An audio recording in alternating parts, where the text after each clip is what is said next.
ಅಬಲಾಮಣಿ ಮಾರನಗಿಣಿ ಉದಾಹರಣೆಗೆ ಶ್ವೇತಕುಮಾರದ ಪದ್ಯ ಅದು ಆಕ್ಚುಲಿ ಅಲ್ಲಿವರಿಗೆ ಹೇಳುವವರಿಗೂ ಎಷ್ಟೋ ಶ್ವೇತಕುಮಾರ ಚರಿತ್ರೆ ಎಲ್ಲ ಆ ಪದ್ಯವನ್ನು ಕೇಳಿದ್ರು ಎಲ್ಲರೂ. ಆದ್ರೆ ಆ ಚೈತ್ರ ಪಲ್ಲವಿ ಪ್ರಸಂಗದ ಪದ್ಯವೇ ಹೋಯ್ತಾ ಅವಾಗ ಅಲ್ವಾ?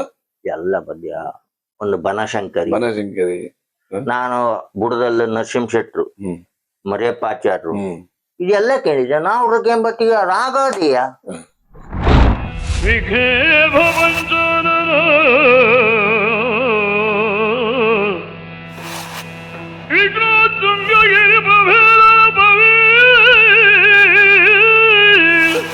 ವಿಘ್ನಾಬ್ದಿ ಕುಂಭೋತ್ಸವ ವಿಘ್ನ ಘೋಷ ಘನ ಪ್ರಚಂಡ ಪವನೋ ಶ್ರೀ ವಿಘ್ನೇಶ್ವರ ಪಾತು ಮಾಂ. ನೀವು ಹಿಂದೆ ಯಾವ ಕಾಲಿಂಗನಗೌಡರು ಬರುವ ಮುಂಚೆ ನೀವು ಮಂದತ್ತಿ ಅಲ್ಲ ಇದು ಮಂದತ್ತಿ ಮತ್ತೆ ಮಾನಗಟ್ಟೆಲ್ಲ ಇದ್ದವರು ತಟ್ಟ ನಿಮ್ಗೆ ನೆನಪು ಬರುವುದು ಅವ್ರ ಬಗ್ಗೆ ಎಣಿಸ್ಕೊಂಡಾಗ? ಅಲ್ಲ ಅವ್ರ ಪದ್ಯ ಕೇಳು ತುಂಬಾ ವರ್ಷ ನನಗೆ ಯಾರ ಪದ್ಯ ಹೇಳಿದ್ರು ಸಾಕಾಗುದಿಲ್ಲ. ಯಾಕಂದ್ರೆ ಅವ್ರು ಹೇಳ್ದಾಗತ್ಲ ದ್ರೌಪದಿ ಪ್ರತಾಪ, ಕೃಷ್ಣ ಆಚಾರಿ ಮತ್ತೆ ಹೆರಂಜಲ್ ಗೋಪಾಲ ಎ ಮೇಳದಲ್ಲಿ ಇದ್ರು. ಕೃಷ್ಣ ಆಚಾರಿ ಸ್ವಲ್ಪ ನಾವ್ರ ಇದು ಗೊತ್ತಿತ್ತು, ಆಗಳಿಗೆ ಒಳ್ಳೆ ಹೊರ ಇದ್ದಿತ್ತು ಅವನಿಗೆ, ಬಿಸ್ಕಲ್ಗಟ್ಟೆ ಕೃಷ್ಣ ಆಚಾರಿ.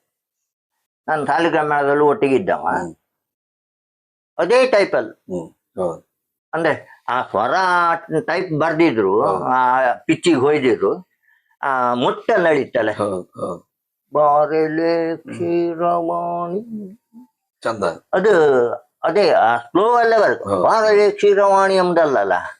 ನೋಡ್ರೆ ಯಾವ ಪದ ಇಷ್ಟ ನಿಮ್ಗೆ? ಇಷ್ಟ ಆಗ್ದಿದ್ ಪದ್ಯ ಯಾವ್ದು ಹೇಳಿ? ಇಲ್ಲ ಅಲ್ಲ,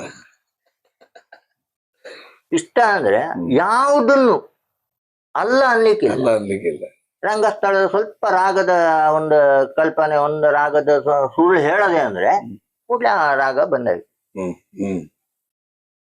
ಅದೇ ಒಂದಿರ ತೆರೆದಿದೆ ಮನೆ ಬಾವೋ ಅತಿಥಿ ಕಾಳಿದಾಸ ಪ್ರಸಂಗ. ಕೂಡ್ಲೆ ಏನಲು ಚಂಚಲ ಫಸ್ಟ್ ಹೇಳದ ಅವರು. ಅಲ್ಲ ನಾನು ರಾಗದ ಹಿಂಗೆ ಒಂದು ತೆರೆದಿದೆ ಮನೆ ಒಂದೇ ಕೂಡ್ಲೆ ಅದೇ ನಮ್ಗೆ ರಾಗದ ಹೆಸರು ಗೊತ್ತಿಲ್ಲ. ಹೌದಾ, ಚೇಂಜ್ ಆದ್ ಗೊತ್ತಾಯ್ತು, ವಾತಾವರಣ ಚೇಂಜ್ ಆದ್ ಕೂಡಲೇ ಗೊತ್ತಾಗ್ಬಿಡುತ್ತೆ. ಕೊಂಡದ ಗುಳಿಯರಿಗೆ ಚೈತ್ರ ಪಲ್ಲವೆಲ್ಲ ಬಿಂಪ ಅಲ್ಲ, ಅಬಲಾಮಣಿ ಮಯಮ್ಮಳ ಅಬಲಾಮಣಿ ಮಾರನಗಿಣಿ ಉದಾಹರಣೆಗೆ ಶ್ವೇತಕುಮಾರದ ಪದ್ಯ ಅದು ಆಕ್ಚುಲಿ. ಅಲ್ಲಿವರಿಗೆ ಹೇಳುವವರಿಗೂ ಎಷ್ಟೋ ಶ್ವೇತಕುಮಾರ ಚರಿತ್ರೆ ಎಲ್ಲ ಆ ಪದ್ಯವನ್ನು ಕೇಳಿದ್ರು ಎಲ್ಲರೂ. ಆದ್ರೆ ಆ ಚೈತ್ರ ಪಲ್ಲವಿ ಪ್ರಸಂಗದ ಪದ್ಯವೇ ಹೋಯ್ತಾ ಅವಾಗ ಅಲ್ವಾ? ಎಲ್ಲ ಪದ್ಯ ಒಂದು ಬನಶಂಕರಿ ನಾನು ಬುಡದಲ್ಲಿ ನರಸಿಂಹ ಶೆಟ್ರು ಮರಿಯಪ್ಪಾಚಾರ್ರು ಇದೆಲ್ಲ ಕೇಳಿದ್ದೆ. ನಾವು ಕೆಂಬತ್ತಿಗ ರಾಗದಿಯ ಆ ಸ್ವರದಲ್ಲೂ ಎಂತದ್ದು ಬೇರೆ ರಾಗ ಇತ್ತು ಇದು ಅಂತ. ಅದೇ ವಿಷಯ ರಾಗದ ಹೆಸರು ಹೇಳ್ರು. ಕಡೆ ಕೆಂಬತ್ತಿಗೆ ಪ್ರಭಾಕರ ಹೆಗ್ಡೆ ಈಚಿಲ್ ಕೊಪ್ಪ ಒಬ್ಬ ಇದ್ದಿರು. ಇದೆಂತ ರಾಗ ಪ್ರಭಾಕರ ಅಂದ್ರೆ ಹೇಳ್ರೆ ನಾವು ಇದು ನರಸಿಂಹ ಹತ್ರ ಹೇಳ್ತಿದ್ದೀರಲ್ಲ ಅದೇ ರಾಗ ಇದೆ. ಅದೇ ರಾಗ ಚೇಂಜ್ ಆದಂಗಿತ್ತು. ಇದು ವಿಷಯ ಆ ಸ್ವರದಲ್ಲಿ ಗೊತ್ತಾಗ್ತಿಲ್ಲ. ಈ ಕಲಾವತಿ ರಾಗವನ್ನ ಅವ್ರ ದುಃಖಕ್ಕೆ ಬಳಸ್ಕೊಂಡು ಮತ್ತೆ ಮನೆ ಬಂದು ಕಾಣ್ತೇವೆ. ಒಂದು black and TV PB Srinivas ಹೇಳ್ತಿದ್ರು, ಯಾವ ರಾಗವನ್ನು ಯಾವ ರಸಕ್ಕೂ ಬಳಸಬಹುದು ಹೇಳುವವನ ಕೆಪಾಸಿಟಿ ಇದು. ಹೌದಲ್ಲ, ಇದು ಕಲಾವತಿ ರಾಗವನ್ನು ಇವರು ದುಃಖಕ್ಕೆ ಒಂದ್ ದಿವಸ ಹಂಸಧ್ವನಿ ಎಲ್ಲ ದುಃಖದ ಪದ್ಯ ಹೇಳ್ತಾರೆ. ಇದೇ ಭಾಗವತರ ರಾಗ ಹಂಸಧ್ವನಿ ಹೆಪ್ಪೆಲೆ. ಹಂಸಧ್ವನಿಯನ್ನ ಶೃಂಗಾರಕ್ಕೆ ಇದು ದುಃಖಕ್ಕೆ ಬಳಸ್ಕೊಂಡು ರಾಮಣ್ಣ ರಾಗಗಳನ್ನ ದುಃಖಕ್ಕೆ ಶೃಂಗಾರಕ್ಕೆ ಅಥವಾ ಭಕ್ತಿ ಇದಕ್ಕೆ ಬಳಸಬಹುದು. ಅದಕ್ಕೆ ಭಾಗವತನ ಕೆಪಾಸಿಟಿ. ಈಗ ನಿಮ್ಮ ಇದಿತ್ತಲ್ಲ ಚಾಂದ್ರಾಗ ಶಿವರಂಜನಿ ಯಕ್ಷಗಾನದಲ್ಲ ಯಾವುದು ಇದಕ್ಕೆ ನಿಮ್ಮ ಶೃಂಗಾರಕ್ಕೆ ಬಳಸದ್ದಿಲ್ಲ ಯಾರು. ನಾನು ಒಮ್ಮೆ ಪ್ರಯತ್ನ ಪಟ್ಟೆ, ಎಲ್ಲರ ಬಾಯೋ ಬಂತು ಸೊಗಸುಗಾರ ಸುಂದರಾಂಗ. ಆಕ್ಚುಲಿ ಆಕ್ಚುಲಿ ಆ ರಾಗವನ್ನ ದುಃಖಕ್ಕೆ ಬಿಟ್ರೆ ಬೇರೆ ಯಾವ್ದು ಶೃಂಗಾರಕ್ಕೆ ಉಪಯೋಗಿಸುತ್ತಾ ಇಲ್ಲ ಇದು. ಅದೇ ನಾನು ರಕ್ತ ಕಣ್ಣೀರಲ್ಲಿ ಸೊಗಸುಗಾರ ಸುಂದರಾಂಗ ಅಗಲಬೇಡು. Actually, ಯಕ್ಷಗಾನಕ್ಕೆ ಶೃಂಗಾರಕ್ಕೆ ಬಳಸುವ ರಾಗವೇ ಅಲ್ಲ. ಅದೇ ಶುರುವಾಯ್ತು, ಎಲ್ಲರದ್ದು ಅದೇ ಶುರುವಾಯ್ತು. ಯಾವ್ದು ಇದೊಂದು ಶೃಂಗಾರಕ್ಕೆ ಆಗ್ತದೆ ಈ ಶಿವರಂಜನಿ ಅಂತ. ಅದೇ ಹಾಗೆ ಅವನ ಕೆಪಾಸಿಟಿ ಮತ್ತೆ ಅವನ ಕಲ್ಪನೆ ಮತ್ತೆ ಅವನ ದೊಡ್ಡ ಜನ ಅಂತಲ್ಲ, ಅವನ ಕಲ್ಪನೆಗಳು. ಒಂದು ಉದಾಹರಣೆಗೆ ಮೋಹನ್ ರಾಗವನ್ನು ಯಾವ ರೀತಿ ಬಳಸಬಹುದು ಅಂತ ಹೇಳುವ ಭಾಗವತನ ಕೆಪಾಸಿಟಿ ಎಲ್ಲ ಒಂದೇ ತರದ ಮೋಹನ್ ರಾಗವನ್ನು ಬಳಸುವ ಅದಕ್ಕೆ ಮಾಮೂಲಿ. ಅದನ್ನ ವಿಭಿನ್ನ ರೀತಿಯಲ್ಲಿ ಬಳಸುವಂತದ್ದು ದೊಡ್ಡದು. ವಿಷಮ ರೂಪ ಎಷ್ಟೋ ಮಾಡ್ತಾ ಇರ್ತೀವಿ ನಾವು.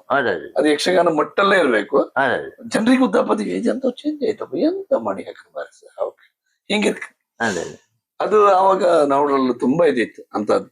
ಮಾಯ ಮಾಡುವ ಗೌಡ ಇರ್ಬೋದು, ಶಿವರಂಜನಿ ಇರ್ಬೋದು, ತೋಡಿಯು ಅಷ್ಟೇ. ಆಮೇಲೆ ಮೋಹನ್ ರಾಗಗಳು ಏನೇನೋ ಮಾಡಿ ತೋರಿಸ್ತಾ ಇದ್ರು.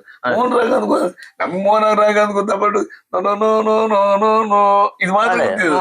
ಅದ್ರಲ್ಲಿ ಒಂದು 108 ಬಗೆ ಮಾಡಿ ತೋರಿಸ್ತಾ ಇದ್ರು. ಅದು ಭಾಗವತನ ಸ್ಪೆಷಲಿಸ್ಟ್.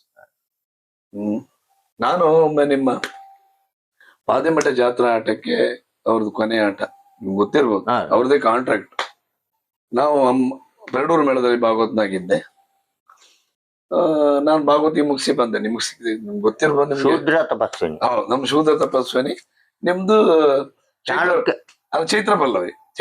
ಪಲ್ಲವಿ ಅಲ್ಲ, ಚೈತ್ರ ಪಲ್ಲವಿ ಪ್ರಸಂಗ ಕೊನೆಯ ವರ್ಷ.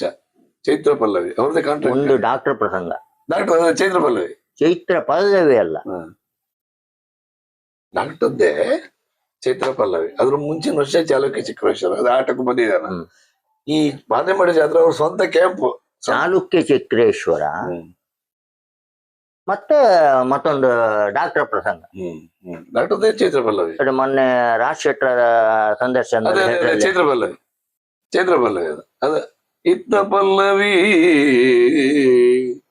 ಲಜ್ಜೆ ಬಾವಧಿ ದರೆಯ ಉಂಗುಷ್ಟದಲ್ಲಿ ಗೀಚುತ ತೊರೆದು ನಾಚಿಕೆ ಪೇಳಿದಳಾಗ ವಿರಹದಲ್ಲಿ ಮೊದಲ ನೋಟದಲ್ಲಿ ಎನ್ನ ಹೃದಯ ಗದ್ದೆಯ ಸರಿ ಮಾಗರಿ ಸರಿ ಗರಿ ಈಗ ಮಪದ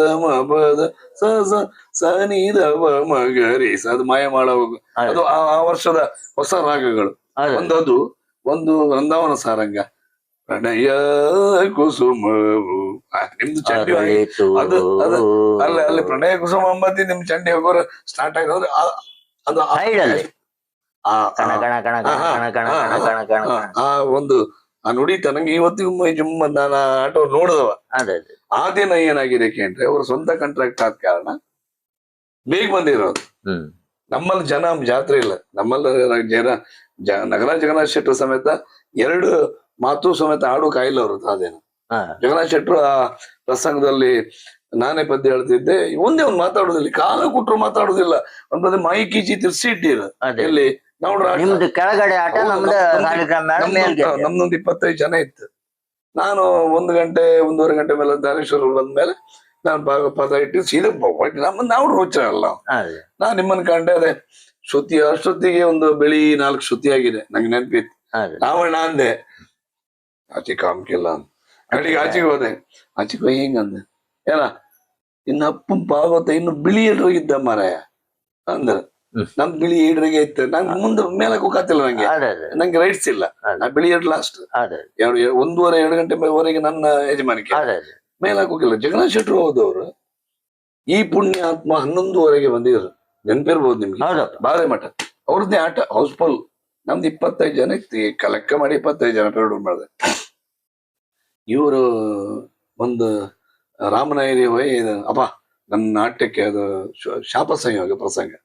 ನನ್ನ ನಾಟ್ಯಕ್ಕೆಲ್ಲ ಕರತಾಡನ ಮಾಡಿದ್ರು ಅಪ್ಪ. ನನ್ನ ಎಂತ ಕರತಾಡನ ಮಾಡಿದ್ರು ಹೊರತಿ. ಆ ನಮಗೆ ಕೇಳ್ತಾ ಉಂಟು ಅಲ್ಲಿ ಏನ್ ಕರತಾಡನ, ಈ ಜನರಲ್ಲಿ ಏನ್ ಕರತಾಡ ಯಾರು ಮಾಡಿದ್ರು ಹೇಳ್ಬಾರ ಅಂತೇಳಿ ಹೇಳ್ತಾ ಇದ್ರು. ಯಾರು ಇಲ್ಲೊಂದು 25-30 ಜನ ಇತ್ತು ಅಷ್ಟೇ. ನಮ್ ಕಲೆಕ್ಷನ್ ಇಲ್ಲ ಅದೇನು. ಅಲ್ಲೂ 9 ಗಂಟೆಗೆ ಹೌಸ್ಫುಲ್. ನೋಡಿದ್ದೆ ಸ್ವಂತ ಕ್ಯಾಂಪ್ ಪಾದೆಮಠ ಜಾತ್ರೆ. ಕಡೆ ನಾನು ಅದು 2 ಗಂಟೆ ಬಂದು ನಿಮ್ಮನ್ ಕಂಡೆ ಕಡೆಗೆ ಈಚೆ ಬಂದು ಹಿಂಗಂದೆ ಬೈದ್ರು ಒಂದಿಷ್ಟು ಆ ಭಾಗವತ್ ನಿಂಗೆ ಸುತಿಯ ಸುಖತ್ತಿಲ್ಲ ಎಂಬ್ರ ಬಿಳಿ 2 ಇದ್ನಲ್ಲ ಇನ್ನು ಬೆಳಗಾಯಿಲ್ಲ ಅವನಿಗೆ ಕೇಳ್ರು ಹಿಂಗಂದೆ ನಾವು ಅಷ್ಟು ಕೇಳ್ಕ ಹೆದರಿಕೆ ಆಯ್ತು ಆಚೆ ನಿಮ್ಮ ಎಲೆಕ್ಟ್ರಿಷಿಯನ್ ಪೆಟ್ಟಿಗೆ ಹೆಸರು ಬಂದೆ ಆಟೋ ಕಂಡೆ ಬೆಳಿಗ್ಗೆ ಹೋದೆ ಬೆಳಿಗ್ಗೆ ಬದಿಲ್ ಬೈಕ್ ಸ್ಟಾರ್ಟ್ ಆಗಿಲ್ಲ ಇವ್ರು ನೆನಪಿತ್ತ ನಿಮಗೆ ನಿಮ್ ವ್ಯಾನ್ ಹೊರಡೋ ಟೈಮಲ್ಲಿ ನಾವು ಪೆಟ್ರೋಲ್ ಬೆಳೆದ ವ್ಯಾನ್ ಬಂತು ಕಡೆಗೆ ಇವ್ರು ಭಾಗವತ್ರ ದಾರೇಶ್ವರ ಮಾತಾಡ್ರು ಕಂಡು ಕಾಣ್ತೆ ಮಾಡ್ಕೊಂಡ್ರು ಭಾಗವತ್ರ ಅಂದ್ರ ಅವ್ರಿಗೆ ನಾಚಿಕೆ ಬೈಕ್ ಸ್ಟಾರ್ಟ್ ಆಗಿಲ್ಲ ಅದು ಕೂಡಲೇ ಸ್ಟಾರ್ಟ್ ಆಯ್ತು ಇದ್ಕೊತಾ ಇಲ್ಲ ಮತ್ತೆ ನಮ್ಮನ್ನ ಮಾತಾಡ್ಲಿಲ್ಲ ನಿಮ್ಮ ವ್ಯಾನ್ ಹೋಯ್ತು ನಮ್ಮ ವ್ಯಾನ್ ನಮ್ದು ಹೊಡ್ತು ನಮ್ ಕಲೆಕ್ಷನ್ ಇಲ್ಲ ಸ್ವಂತ ಕೆಂಪ ಅದೇನ ಕೆಳಗ್ ಹಾಕಿದ್ರೆ ಆ ದೇವಸ್ಥಾನದ ಹತ್ರ ನಿಮ್ ಸಾಲಿಗೆ ನಮ್ ಬೆಳೆದ ಅವ ದಿನಕ್ಕ ಅದೇ ನೀವ್ ಹೇಳ್ರಿ ಆಚೆ ಕಾಮ್ಕಿಲ್ಲ ಮಾರ ನಾನೆಂತ ಹೇಳಿದ್ರು ಶ್ರುತಿ ಎಷ್ಟು ನಮ್ಮ ಅಣ್ಣ ಅನ್ಕೊಂಡೆ ನೀವು ಆಚೆ ಕಾಮ್ಕಿಲ್ಲ ಇವತ್ತು ಅಂದ್ರೆ ರಂಗಸ್ಥಳದಲ್ಲಿ ಶಿಸ್ತಲ್ಲಿ ಕೂರ್ಬೇಕು ಅದೇ ಅದು ಮತ್ತೆ